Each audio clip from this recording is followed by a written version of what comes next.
So today we will learn about how we will implement a code of DDA line-wide algorithm in C language. So we will use a Turbo C compiler to execute that particular program. Now first try to understand the code of that particular algorithm, which is a DDA line-wide algorithm. So today we will discuss, as per the RT syllabus, we will discuss we will learn how to implement DDA line-wide algorithm in C language. So now let's understand how we will write a program. First we will start with the hash include stdio.h. So first we will include header files. So this is the first step to write a program in C language. We will include the header files in the starting of the program, and then we have included the three header files here: stdio.h, folio.h and graphics.h. Graphics.h we have no need to use here because we are using a graphics library. We will implement and we will display a line using a put pixel function. So we are using a graphics.h header file here. Now we will start this program by writing a main function. Then we will initialize a graph driver and graph mode and the variables that we will use in this particular program. As we have discussed in the theory class, that we need to display a line on the monitor, we will be needing two endpoints of the line. So two endpoints are x1, y1, which is the starting point of the line, and x2, y2 is the end point of the line. Stack is the number of points between these two endpoints. Dx is the x2 minus x1, the difference between the endpoint and the starting point of the x coordinate, and dy is the distance between or difference between y and minus y star, which is the end point of the y coordinate and the start point of the end coordinate. Then I will initialize the next variables that we will use in the program: float, x increment, y increment, x and y. Okay, so next step is to initialize the graph driver, graph mode and the PGI file. Then after, next step is initialization of the starting point of the coordinates of the line. So x1 value is 100.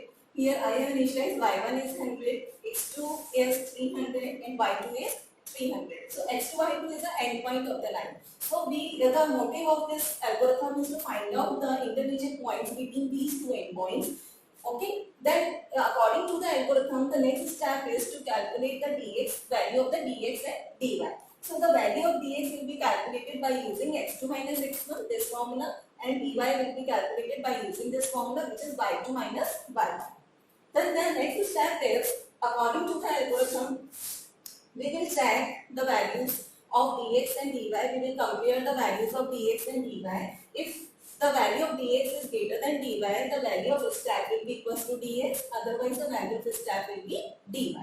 Then in the next step, we will calculate the value of x increment, which will be equals to the dx upon stack, and y increment, which will be equals to the dy upon stack. So after that, I have used the function here, put pixel x comma y comma red. So this by using this function is used to display a pixel on the monitor. So here x is initialized as a x1 and y is initialized as y1. So initial pixel is going to be displayed on the monitor by using this function, and the color of the pixel will be red.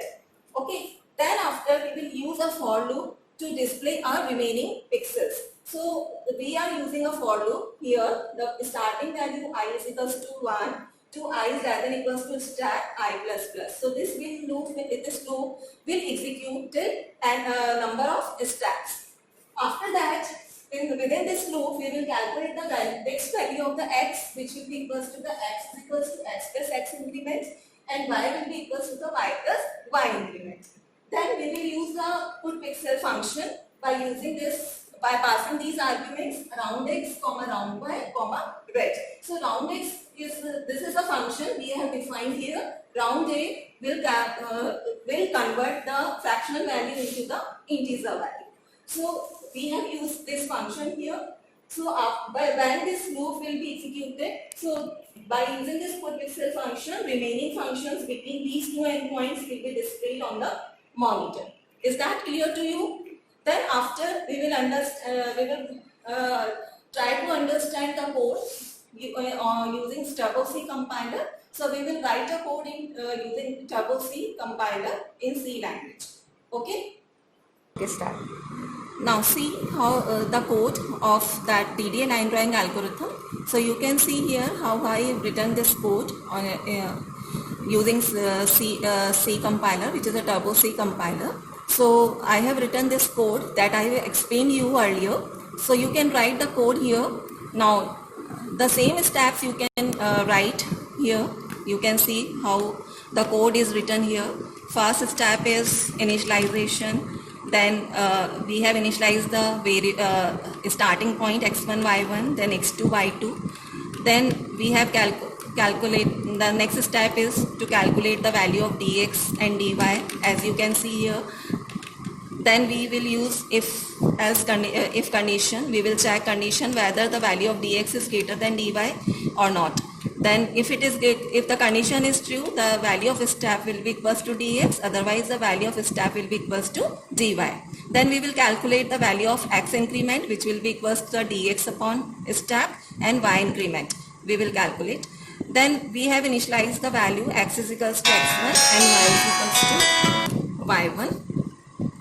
Then we will use function putPixel to display this in a first pixel on the monitor. So we will use this function putPixel xy comma red. Red is representing a color of the pixel. Then next step is to use a for loop. For loop is executed step number of times. Okay, so it is starting by 1, I is equals to 1, I is less than equals to step I plus plus. Within that loop, we will calculate the next values of the x and y. These are the intermediate point between two endpoints. So we will calculate these values by using this equation. This is x is equals to x increment and y is equals to y plus y increment. Then again we will use putPixel function to display these pixels on the monitor. So we have used roundx function using round x, round y and red. So these are the coordinates of the pixels. So this is end of the program, get CHE, return 0. Now I execute this program, compile this program first, and then after we will execute this program. Now you can see the output on the monitor. So you can see a line is displayed between the two endpoints on the monitor by using DDA line drawing algorithm. Is that